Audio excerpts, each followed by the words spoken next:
Hello friends, आज के हमारे वीडियो में हम बात करने वाले हैं ब्रक्सिज्म या नाइट ग्राइंडिंग के बारे में, जिसको आम भाषा में दांतों को पीसना या दांतों को किटकिटाना कहते हैं। अब आप सोच रहे होंगे कि दांतों को पीसना या किटकिटाना क्यों होता है और इसकी वजह से क्या चीज़ें हमें हो सकती हैं और इसके क्या इलाज हैं। तो आज के वीडियोज़ में ये सारे क्वेश्चंस हम आपके आंसर करने वाले हैं। सबसे पहले हम समझते हैं कि दांतों का किटकिटाना होता क्या है। बहुत से लोगों में रात को सोते टाइम दांतों को पीसने की आदत होती है, जिससे अगर कोई उनके पास सो रहा है तो उसको किटकिट की आवाज़ सुनाई देती है। इनफैक्ट बहुत से लोग ये चीज़ दिन में भी अनइंटेंशनली करते हैं, जिसको वो खुद फील नहीं कर पाते, लेकिन आसपास वाले लोग इस आवाज़ को सुन सकते हैं। अब ब्रक्सिज्म होने के बहुत सारे कारण होते हैं, जिसमें सबसे मेन कारण होता है एंजाइटी या स्ट्रेस लेवल का बढ़ना। बहुत से लोग कभी स्ट्रेस को हैंडल नहीं कर पाते या फिर वो अपने स्ट्रेस को या एंजाइटी को किसी से शेयर नहीं कर पाते, तो नाइट टाइम में उनको ब्रक्सिज्म करने की हैबिट हो जाती है। फिर आता है बहुत से लोगों में कुछ डेंटल डिसऑर्डर्स होते हैं, मतलब या तो उनके दांत टेढ़े मेढ़े होते हैं या किसी दांत में क्रैक हो सकता है या उनके दांत क्रॉस बाइट्स में प्रेजेंट होते हैं। तो ऐसे पेशेंट्स में रात को वो अपने दांतों को रिलैक्स पोजीशन में लाने के लिए दांत को पीसने लग जाते हैं, या दांतों के लिए आसपास के मसल्स को रिलैक्स मोड में लाने के लिए एक स्टेबल पोजीशन में दांतों को लाने की कोशिश करते हैं, जिससे दांत धीरे धीरे पीसने की हैबिट उनको हो जाती है। अब बहुत से एथलीट्स में या स्पोर्ट्स पर्सन्स में भी नाइट ग्राइंडिंग की हैबिट देखी गई है।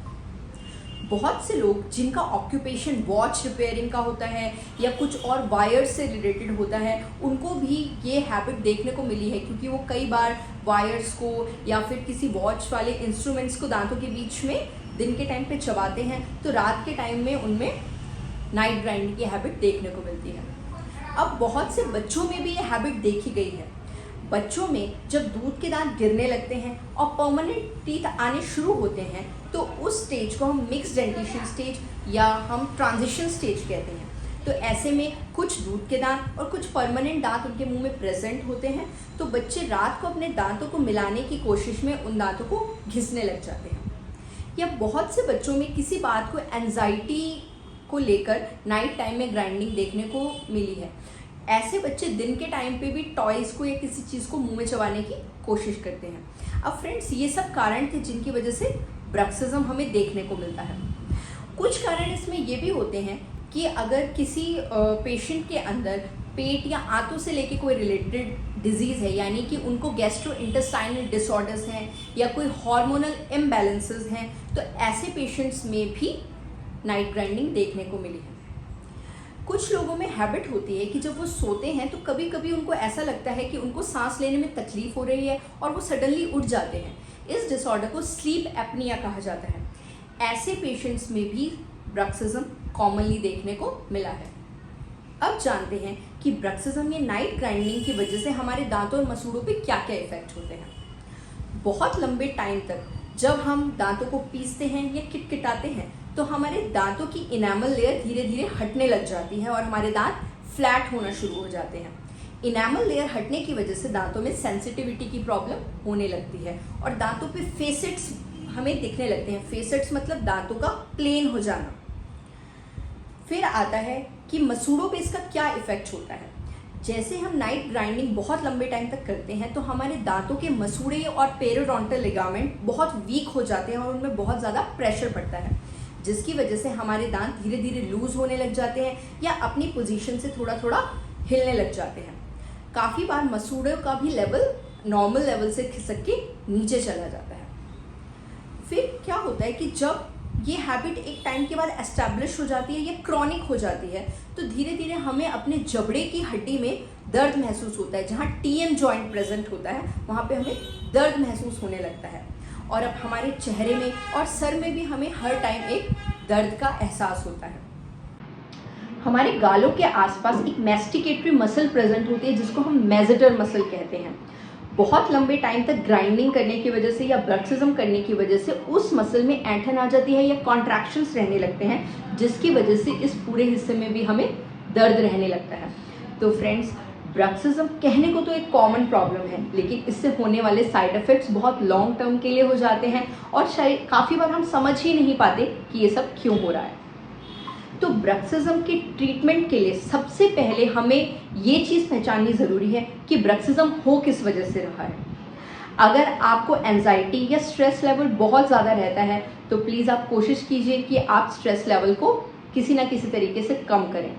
अब ये सब चीज़ें हमारे कंट्रोल में नहीं होती, तो ऐसे में आप अपने फिजिशियन से और अपने डॉक्टर से मिलके नॉर्मल एंटी एंजाइटी और स्ट्रेस लेवल को कम करने के लिए कुछ टाइम के लिए आप मेडिकेशन ले सकते हैं। फिर अगर वो प्रॉब्लम दांतों की वजह से है तो आप अपने डेंटिस्ट से मिलिए, और आपको अगर कोई बाइट में प्रॉब्लम है या किसी दांत में कोई क्रैक है या और कोई दांतों से रिलेटेड प्रॉब्लम है तो उसका सल्यूशन हमें ढूंढना पड़ेगा।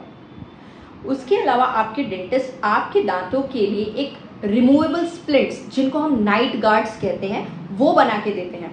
वो आपको रात को पहनकर सोना होता है, उससे आपके दांत आपस में टकराते नहीं हैं और धीरे धीरे ये हैबिट ख़त्म हो जाती है।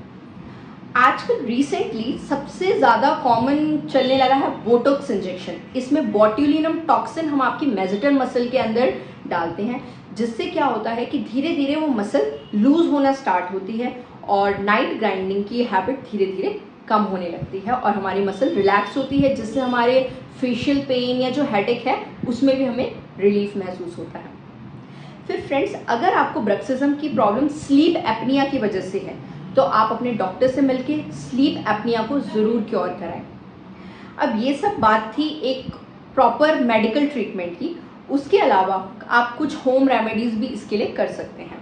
होम रेमेडीज़ में सबसे पहला है, कभी भी नाइट टाइम पे आप कोई भी कैफिनेटेड ड्रिंक्स ना लें, जैसे कि टी, कॉफ़ी, जिससे आपका स्लीप पैटर्न डिस्टर्ब हो।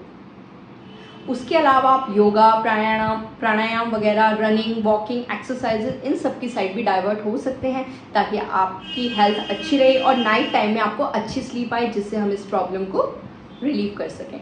आई होप आज का वीडियो आपके लिए यूज़फुल रहा होगा। अगर इससे रिलेटेड कोई क्वेश्चंस आपके माइंड में आ रहे हैं तो आप नीचे दिए गए कमेंट बॉक्स में मैसेज करके हमें पूछ सकते हैं।